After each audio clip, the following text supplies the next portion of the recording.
नमस्कार, स्वागत है। आज हम बात करने वाले हैं एक ऐसी कहानी की, एक ऐसे आइडिया की जिसने दुनिया के सबसे बड़े साम्राज्यों में से एक को हमेशा के लिए बदल कर रख दिया। तो सवाल यह है कि क्या एक आइडिया, सिर्फ एक सोच दुनिया बदल सकती है? इतिहास तो यही कहता है कि कभी-कभी ना एक अकेला विचार किसी तोप या तलवार से भी ज्यादा ताकतवर हो जाता है। और आज हम एक ऐसे ही विचार की कहानी समझने वाले हैं जिसने सिर्फ एक देश का नक्शा नहीं बदला, बल्कि पूरी दुनिया पर अपनी गहरी छाप छोड़ी। कहते हैं ना, हर बड़ी आग की शुरुआत एक छोटी सी चिंगारी से होती है। तो इस क्रांति की आग से पहले एक विचार था, एक आइडिया जिसने इस आग को हवा दी। चलिए जरा इस विचार की जड़ों तक चलते हैं, समझते हैं कि ये सब शुरू कहां से हुआ। तो ये चिंगारी थी समाजवाद की। अब ये है क्या? देखिए, आसान भाषा में कहें तो ये एक ऐसा सिद्धांत है जो कहता है कि फैक्ट्रियां, जमीन मतलब उत्पादन के सारे साधन किसी एक इंसान के हाथ में ना हो, बल्कि पूरे समाज के, पूरे समुदाय के हो। और पता है, इस शब्द का सबसे पहले इस्तेमाल रॉबर्ट ओवेन ने किया था। उस जमाने के हिसाब से ये एक बिल्कुल क्रांतिकारी सोच थी।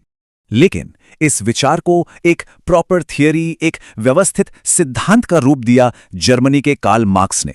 और उनकी जो किताबें थीं, दास कैपिटल और कम्युनिस्ट मैनिफेस्टो, वो सिर्फ किताबें नहीं थीं, आप समझिए कि वो आने वाली क्रांति का पूरा ब्लूप्रिंट थीं। उन्होंने हिस्ट्री और इकोनॉमिक्स को देखने का एक बिल्कुल नया नजरिया दिया। और फिर आया ये नारा, दुनिया के मजदूरों एक हो। शायद मार्क्स के सारे विचारों का सबसे ताकतवर निचोड़ यही है। ये सिर्फ एक स्लोगन नहीं था, ये एक कॉल टू एक्शन था। दुनिया भर के मजदूरों और शोषित वर्ग के लिए एक आवाज थी कि उठो, एक हो जाओ और अपने हक के लिए लड़ो। तो ठीक है, आइडिया तो हमने समझ लिया। अब चलते हैं उस जगह पर, उस जमीन पर जहां इस चिंगारी ने एक भयंकर आग का रूप ले लिया। हम बात कर रहे हैं जार के रूस की। तो देखिए, 20वीं सदी की शुरुआत में रूस एक बहुत बड़ा साम्राज्य था और यहां के शासक को कहते थे जार। जो आखिरी जार थे वो थे निकोलस द्वितीय, और उन्हीं के साथ ये पूरी जारशाही व्यवस्था मार्च 1917 में खत्म हो गई। और हां, उस वक्त यहां की ज्यादातर आबादी स्लाव लोगों की थी। अब जरा इस नारे पे गौर कीजिए, एक जार, एक चर्च और एक रूस। ये जार निकोलस द्वितीय का नारा था। याद है मार्क्स का नारा, दुनिया के मजदूरों एक हो। इन दोनों में जमीन आसमान का फर्क है ना? ये नारा एक ऐसी तस्वीर दिखाता है जहां बस जार है, चर्च है और देश है, और कुछ नहीं। सब कुछ सेंट्रलाइज्ड, सब कुछ एक के हाथ में। तो फिर गड़बड़ कहां हुई?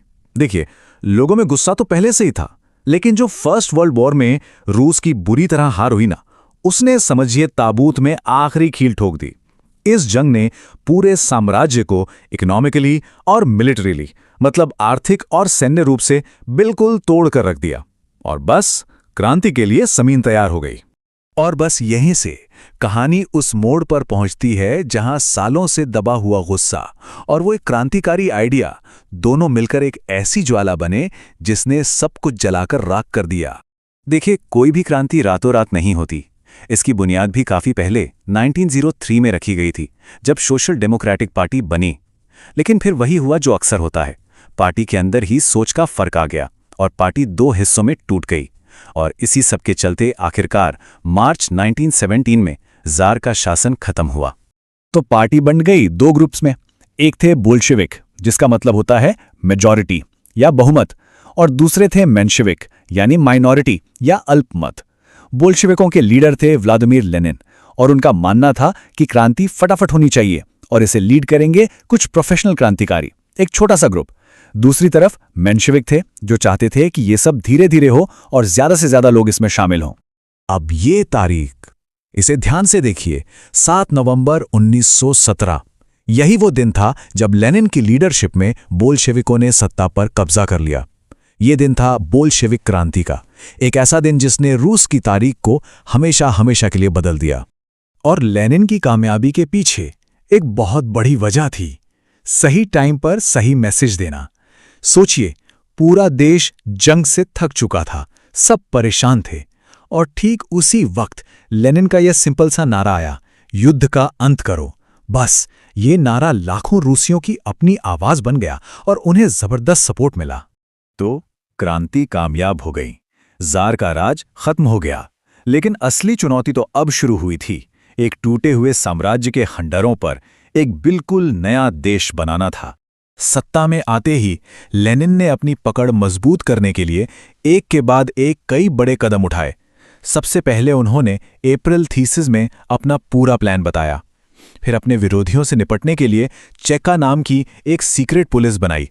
लियोन ट्रॉट्स्की के साथ मिलकर एक ताकतवर रेड आर्मी तैयार की और देश की इकोनॉमी को पटरी पर लाने के लिए 1921 में नई आर्थिक नीति भी लागू की।